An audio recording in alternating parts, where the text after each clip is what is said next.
Es una historia tan antigua como el tiempo. Un tren llega a la estación transportando una carga apreciada por muchos, pero conocida solo por unos pocos. Una banda de forajidos acecha en las sombras, observando, esperando hasta que llegue el momento perfecto. Reciben al mensajero a balazos, usando la fuerza bruta para acceder a la caja fuerte y saquear su contenido. Por un momento, es el crimen perfecto, mientras los forajidos huyen de la escena del crimen con unos cuantos dólares más, la vasta frontera al alcance de sus manos, una nueva vida esperándolos. Y sin embargo, la pregunta sigue en el aire. ¿Realmente eran comunes los robos de trenes en el Viejo Oeste? Y si lo eran, ¿quién cometió el primero de todos? Lo más probable es que hayas oído hablar de Jesse James y la banda James Younger, o de Sam Bass y los bandidos de Black Hills. Probablemente también hayas oído hablar de sus hazañas más infames, que a menudo incluían asaltos a trenes. El primero era conocido por cometer uno de los primeros grandes robos de tren al oeste del Mississippi. La banda de James Younger asaltó el ferrocarril Rock Island y nunca dejó de atacar trenes. Luego está el robo de Big Springs al Union Pacific, realizado por estos últimos, el mayor asalto a un tren en la historia del ferrocarril Union Pacific. Pero ¿qué tal si te dijéramos? Ambas leyendas fueron inspiradas por una hermandad de forajidos menos conocida, que se ganó su fama en el Medio Oeste al cometer el primer robo a un tren en tiempos de paz en la historia de Estados Unidos. Para Footprints of the Frontier, estamos aquí para profundizar en el mito de la banda Reno, el robo de locomotora que marcó su historia y el legado violento y sangriento que dejaron atrás.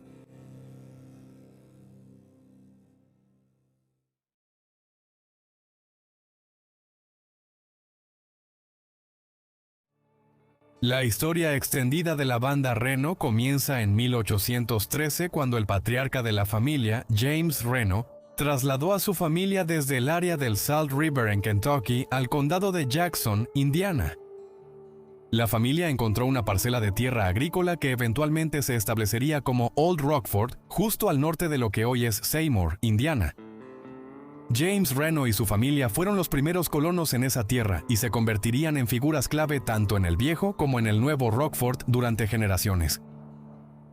Sin embargo, la siguiente generación ya había nacido antes de la mudanza.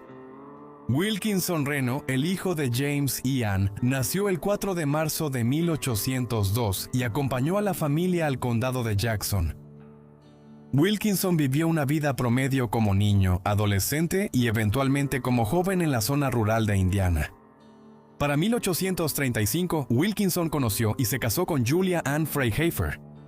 Se casaron y se mudaron juntos a la misma granja familiar donde Wilkinson se había criado, que ahora era un rancho de 1,200 acres en una comunidad en crecimiento.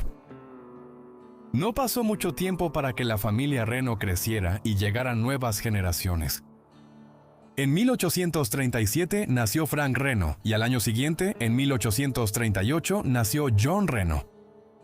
Después le siguieron Simeon, quien más tarde sería conocido como Sim en 1843, Clinton o Clint el Honesto en 1847, William en 1848 y finalmente una niña llamada Laura en 1851.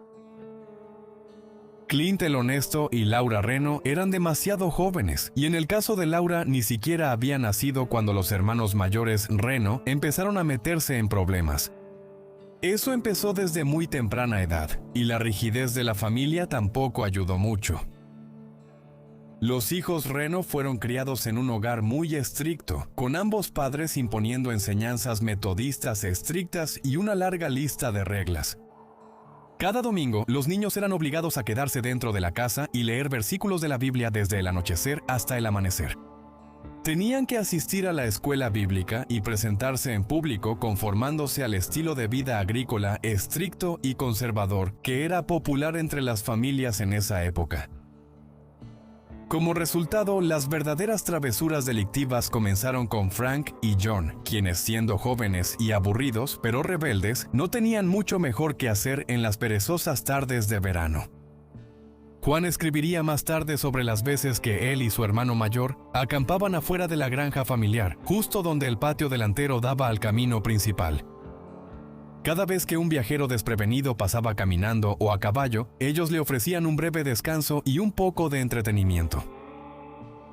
Por supuesto, esto no era un entretenimiento común, sino trucos en forma de juegos de cartas amañados. Cada juego de cartas de alguna manera involucraba dinero o apuestas, solo para que los hermanos Reno planearan con anticipación y garantizaran sus ganancias. Incluso si los viajeros de paso sabían que eran parte de una trampa, nunca era suficiente para impedir que los hermanos Reno lo hicieran de nuevo. En 1849, el pequeño John Reno, de 11 años, aparentemente se cansó de las lecciones de la Biblia y de los juegos de cartas fraudulentos y se escapó de casa a pesar de ser todavía muy joven. Llegó hasta Louisville, Kentucky, completando un recorrido de 55 millas gracias a un caballo robado en Old Rockford. Desde Louisville, John consiguió que lo llevaran hasta Nueva Orleans. No está muy claro qué hizo exactamente en Nueva Orleans, pero el segundo hermano mayor de los Reno finalmente regresó a Indiana en 1850. Fue entonces cuando ideó un plan a la luz de las velas para malversar dinero de sus padres, cayendo aún más en la vida delictiva en el condado de Jackson. Lo llamaría su hogar de manera permanente para 1851. 1851 fue un año crucial para los hermanos Reno y toda la familia en más. Lo que aquejaba al pueblo de Old Rockford era una serie de incendios provocados de forma misteriosa que destruyeron gran parte de los negocios e infraestructura del pueblo. Aunque los edificios públicos eran el objetivo principal, también se incendiaron las casas privadas de los propios ciudadanos de Rockford. Al principio no había ninguna lógica ni razón que explicara los incendios. Ocurrían tanto en plena noche como a la luz del día. No había presencia de nativos americanos vengativos en la zona, ni pirómanos conocidos o criminales habituales, ni tormentas eléctricas o incendios de maleza. Lo único que la gente de Old Rockford sabía era que si los incendios continuaban, el pueblo acabaría siendo destruido. En un esfuerzo por preservar su comunidad recién formada, el pueblo fue reconstruido varias veces y finalmente rebautizado como New Rockford. Un ciudadano de New Rockford, M.D.W. Shields, quedó tan sorprendido por los misteriosos incendios provocados que llevó una idea hasta el ferrocarril de Ohio y Mississippi, a quienes convenció de construir un cruce justo en su propiedad para enlazar con el ferrocarril JMEI. La propiedad de Shields y el cruce recién construido eventualmente se transformarían en Seymour, Indiana, reconocido oficialmente como pueblo en 1852. Esto contrastaba fuertemente con New Rockford, que luchaba por recuperarse después de algunos incendios más. Después de varios largos años, los incendios provocados finalmente se detuvieron y nunca se registró ningún sospechoso oficial ni persona de interés. Eso es, a menos que cuentes los rumores infundados de que los hermanos Reno eran los responsables. Cuando das un paso atrás y ves la situación, tiene sentido. Había un motivo. Los hermanos Reno eran conocidos por idear formas de comprar nuevas tierras a bajo precio para aumentar sus propiedades y su riqueza en general. También estaba la larga historia de los hermanos mayores Reno metiéndose en travesuras, estafando a viajeros y cometiendo varios delitos. John todavía estaba bajo fuerte escrutinio por parte de los habitantes de Rockford por su robo de caballos en 1849, y tenía sentido que sus crímenes escalaran a partir de ahí. Para finales de la década de 1850, Wilkinson Reno sentía que la presión aumentaba contra él y sus hijos, y los 5 hermanos Reno escaparon a San Luis, Missouri. Fue más o menos en esa misma época cuando Wilkinson se separó de su esposa, Julia Ann, en 1858. Y para cuando el resto del clan Reno regresó al condado de Jackson en 1860, se establecieron en Seymour. Se decía que los residentes de New Rockford todavía guardaban rencor y les hicieron saber a los hermanos Reno que ya no eran bienvenidos después de su regreso. ¿A dónde irían los hermanos Reno a partir de aquí?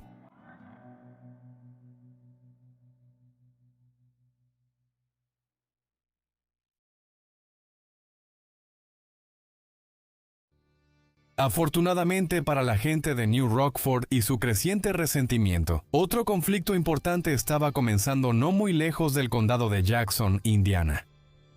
Los primeros días de la guerra civil ya habían llegado, y enlistarse era el boleto perfecto para que los hermanos Reno escaparan de la ira de Rockford y comenzaran nuevas vidas como soldados. El primero de los hermanos en enlistarse fue Frank, quien se asoció con un viejo amigo de la familia llamado Frank Sparks. Los dos muchachos se unieron a los voluntarios del condado de Jackson, pero el servicio de Frank Reno solo duró unos meses antes de que fuera dado de baja honorablemente en el verano de 1861. El siguiente hermano en unirse al ejército fue John, quien participó en combates con los Indianapolis Grays. Sin embargo, al igual que en su infancia, John se cansó del ambiente tan controlado y desertó de su compañía poco después, recorriendo el Medio Oeste en una serie de andanzas. En cambio, William Reno luchó junto al 140 Regimiento de Indiana de la Compañía K, todo bajo el nombre de los voluntarios del condado de Jackson. Sin embargo, su servicio ha sido debatido por estudiosos de la guerra civil durante décadas, ya que su rastro documental se perdió. El hermano más joven en participar, si es que a eso se le puede llamar participar, fue Simeón Reno.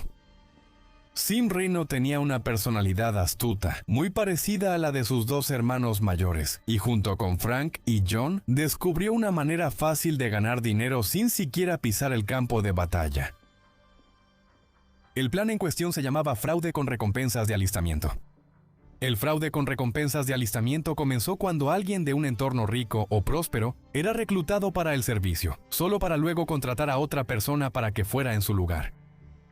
Luego, después de que el soldado sustituto compraba la recompensa, se alistaba bajo un nombre completamente diferente, desertaba del servicio y buscaba otra recompensa. Repetían el proceso hasta hacerse lo suficientemente ricos como para olvidarse de la guerra para siempre.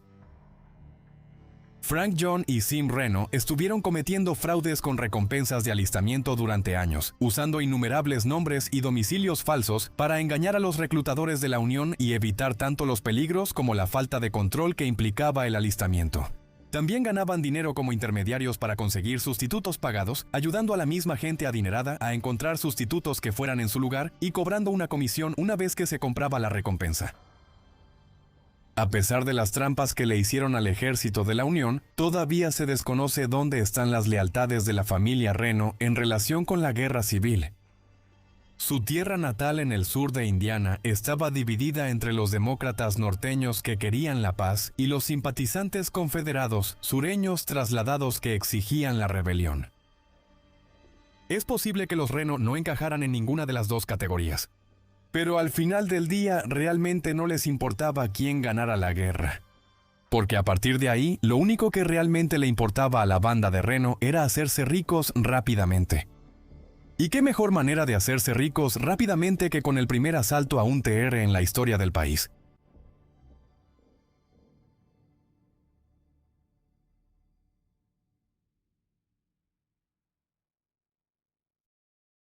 Era el año 1864, un año entero antes de que terminara la guerra civil. Pero los tres hermanos Reno que dejaron de pelear y empezaron a dedicarse al fraude de alistamiento para cobrar recompensas ya se estaban cansando de las farsas. Con la presión disminuyendo sobre las travesuras de la familia Reno, regresaron a su viejo territorio en Rockford, Indiana, esta vez con un plan más grande en mente. Sin embargo, en lugar de regresar solos, los hermanos Reno volvieron al condado de Jackson, Indiana, con algunas caras nuevas. Compañeros ladrones que conocieron durante sus aventuras paralelas en la guerra civil. Tampoco fue todo de una sola vez. Estos camaradas confederados poco a poco, pero con seguridad, se abrieron camino hasta el condado de Jackson, muchos de ellos reclutados específicamente por John Reno en persona. Sus habilidades iban desde pequeños robos y allanamientos hasta falsificación de moneda y de documentos. Sus actividades comenzaron primero en los pueblos vecinos de Rockford, cometiendo robos en Seymour o Dudleytown e invasiones a casas rurales donde los esposos aún estaban en su viaje de regreso de la guerra. El gran inicio de la recién fundada banda Reno fue un golpe a un par de negocios ubicados en Jonesville, Indiana, un asentamiento que se encuentra entre los condados de Jackson y Bartholomew. Primero atacaron la oficina de correos antes de dirigirse a la tienda de Gilbert en el centro. El robo en Jonesville fue realizado por 4 miembros de la banda: Frank, John, un hombre que se hacía llamar Dixon y Grant Wilson. Los 4 hombres fueron arrestados antes de que pudieran escapar de Jonesville, pero solo uno estuvo dispuesto a delatar a los demás a cambio de una sentencia más corta. Después de que los 4 hombres salieron bajo fianza, Grant Wilson le dijo a la policía que estaba dispuesto a testificar contra sus compañeros ladrones. No pasó mucho tiempo para que la información sobre un soplón llegara a la banda Reno, y Grant fue encontrado asesinado días después. Por supuesto, no había pruebas que respaldaran la teoría de que los hermanos Reno mataron a Grant antes de que testificara en la corte, y nunca se encontró a su agresor. Sin el testimonio de Grant, un jurado declaró no culpables a los hombres restantes, y los 3 fueron absueltos. Como un efecto mariposa ocurriendo en tiempo real, la muerte de Grant Wilson abrió la puerta para que la banda Reno ganara confianza y se atreviera a incursionar en nuevos terrenos criminales. Para cuando llegó 1865, la guerra civil estaba llegando a su fin y la banda terminó de conformar sus filas. Sim se había unido oficialmente a sus hermanos mayores en este punto, al igual que William, quien finalmente concluyó su alistamiento en el ejército de la Unión. El ya mencionado Frank Sparks, un viejo amigo de Frank Reno durante sus días con los voluntarios, también se unió a sus filas. Juntos establecieron un escondite en la Ryder House, un pequeño hotel en Seymour, Indiana. La Ryder House es donde la banda realmente dejó su primera gran huella, aterrorizando a los huéspedes desprevenidos y usando las sombras de la noche para colarse en sus habitaciones y despojarlos de todo. La situación se volvió tan grave que el editor del Seymour Times, J.R. Monroe, declaró que el linchamiento era la única solución que le quedaba al pueblo contra los ladrones asesinos que acechaban a los huéspedes de la ciudad. Cuando el calendario cambió a 1866, la banda Reno se tomó la propaganda del linchamiento del periódico con escepticismo. Tan solo en enero, de hecho, decapitaron a un huésped en la Ryder House, arrojaron la cabeza al río White y asaltaron una oficina de correos en Cortland unos días después. Un invierno frío y brutal tampoco detuvo a la banda Reno. Luego cometieron otro asesinato sin sentido en febrero, seguido de más robos y un homicidio en verano. En ese momento, todo el sur de Indiana estaba en máxima alerta por señales de actividad de la banda Reno. Cada hogar y granja era prisionero de la paranoia. A medida que se acercaba la temporada electoral en el otoño de 1866, la marea de vitriolo en Indiana cambió de la banda Reno a la política de los Copperheads. A medida que los simpatizantes confederados se mudaban al condado de Jackson y a las comunidades cercanas, también aumentaban las tensiones entre los partidos y los ciudadanos por igual. Con la agitación política llegó una oportunidad más fácil para que la banda Reno cometiera más crímenes.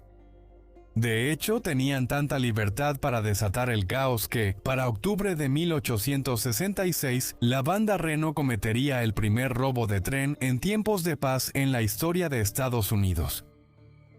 El 6 de octubre, alrededor de las 6:30 de la tarde, John y Sim Reno y Frank Sparks subieron a un tren que iba hacia el este en el ferrocarril de Ohio y Mississippi.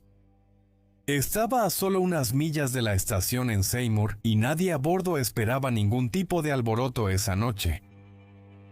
Después de irrumpir en el vagón de la Adams Express Company, los 3 ladrones ni siquiera tuvieron que someter al único mensajero, Elon Miller, quien por su propia voluntad les lanzó las llaves de la caja fuerte. La abrieron y revelaron la impresionante cantidad de $16,000 en objetos de valor que equivaldrían a más de $300,000 en la actualidad.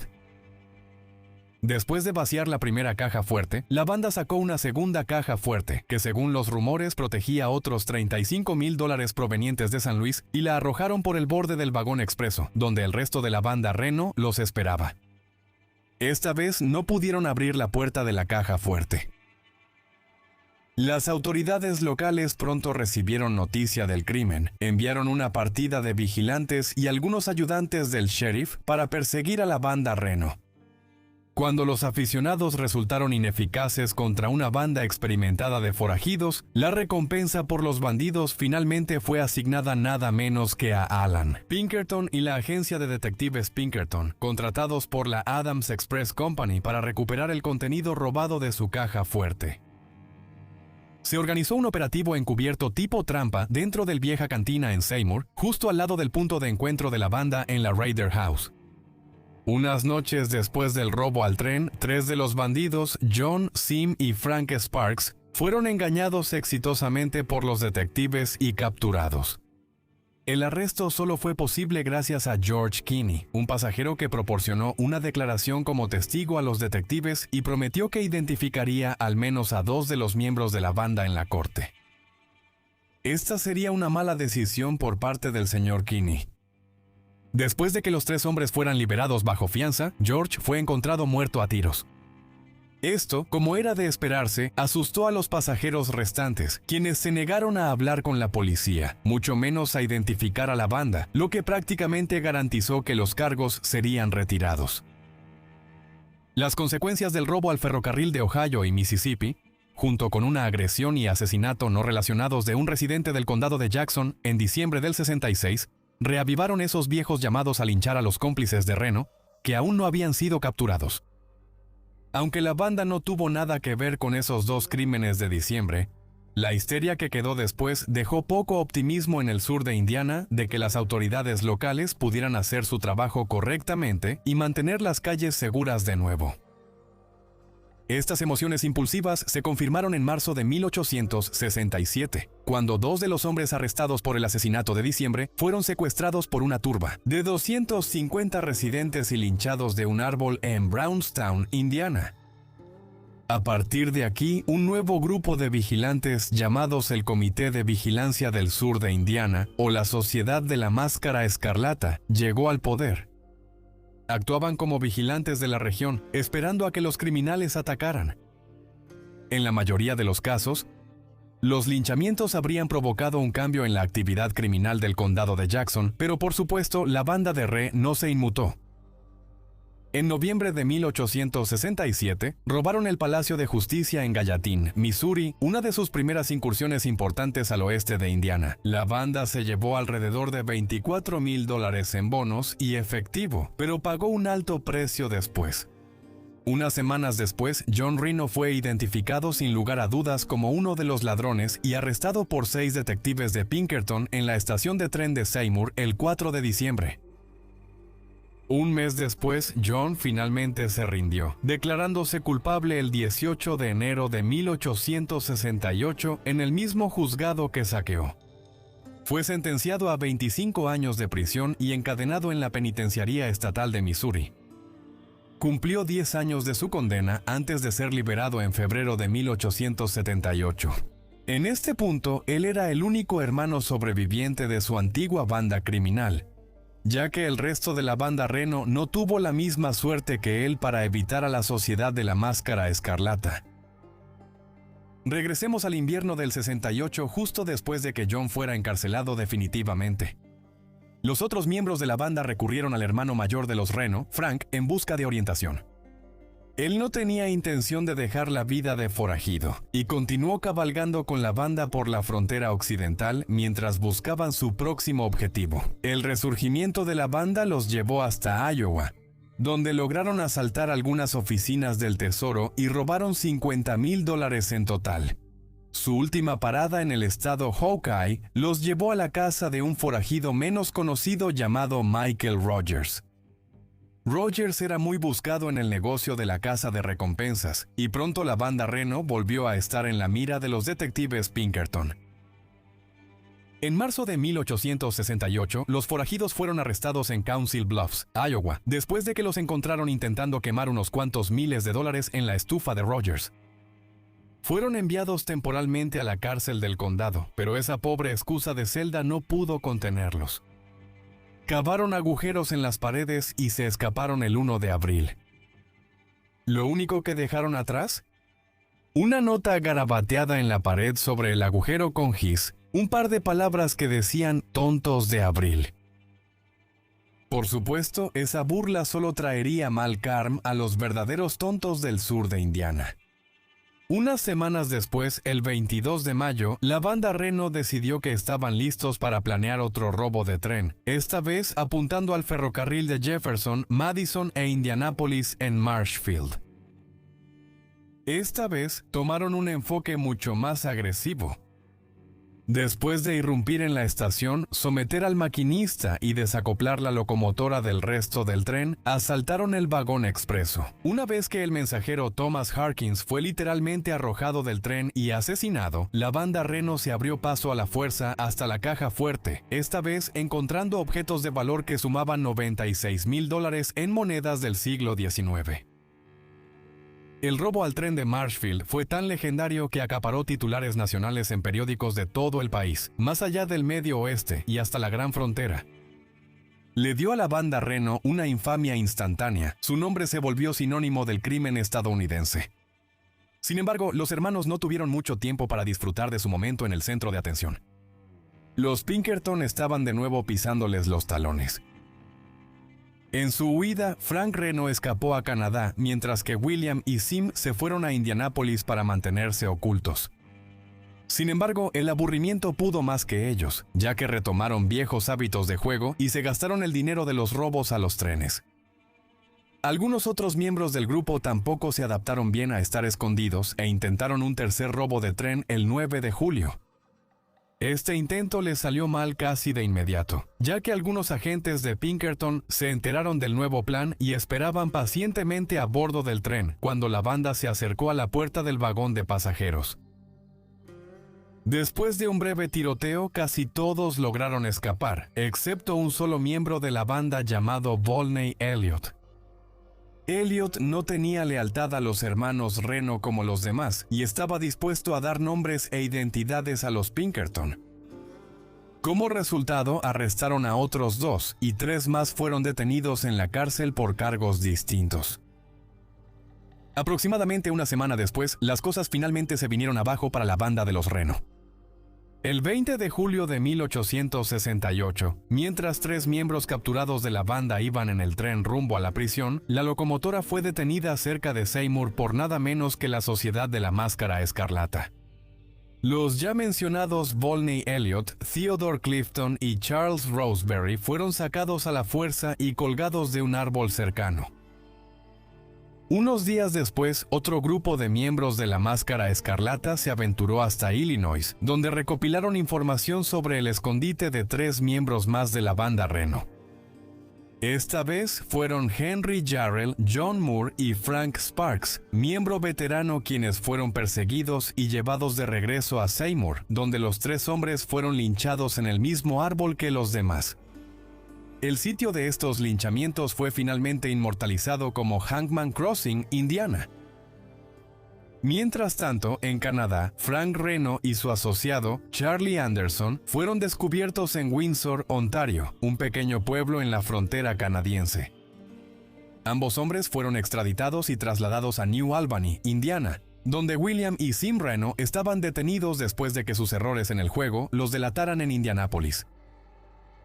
Finalmente, los enmascarados escarlatas se enteraron de los juicios de estos últimos 4 miembros restantes de la banda en New Albany, y 65 de los miembros más agresivos de la sociedad viajaron en masa para interrumpir el proceso. El 12 de diciembre de 1868, justo después de la medianoche, los vigilantes llegaron a la cárcel del condado de Floyd, donde estaban Frank, William, Sim y Charlie Anderson. Cuando el sheriff se negó a entregar las llaves, dispararon un tiro no letal y lo dejaron inconsciente a golpes hasta que su esposa no tuvo más opción que entregarlas. Durante las siguientes 4 horas, Frank Reno fue sacado de su celda, seguido por William, Sim y Charlie. Los 4 fueron linchados afuera de la cárcel, dando su último aliento alrededor de las 4:30 de la mañana. Al amanecer, la banda de los hermanos Reno finalmente dejó de existir. Después de los hechos, ni una sola persona fue arrestada ni siquiera buscada por los linchamientos de la banda de los Reno. La Sociedad de la Máscara Escarlata nunca fue investigada por sus acciones, y muchos de esos mismos periódicos que pedían los linchamientos celebraron abiertamente la justicia por mano propia. A diferencia de los propios hombres, el legado de la banda de los Reno nunca murió, tanto en el sur de Indiana como en toda la naciente frontera del oeste. Hasta el día de hoy, son los únicos prisioneros federales en la historia que han sido linchados antes de un juicio oficial. Sus hazañas de robo de trenes inspiraron a algunas de las figuras más infames de la leyenda del viejo oeste, como la banda de James Younger o Butch Cassidy, Sundance Kid y la Pandilla Salvaje. John Reno fue el único miembro que sobrevivió hasta 1869 y más allá, junto con su hermano menor Clint y su hermana Laura, quienes eran devotos a la familia Reno, pero afortunadamente nunca se involucraron en el imperio criminal de sus hermanos. John más tarde escribiría una autobiografía que cubría los diversos crímenes y fechorías cometidos por su banda a finales de la década de 1860. Muchas de estas historias han sido cuestionadas y catalogadas como exageraciones, pero un hecho sigue siendo el mismo.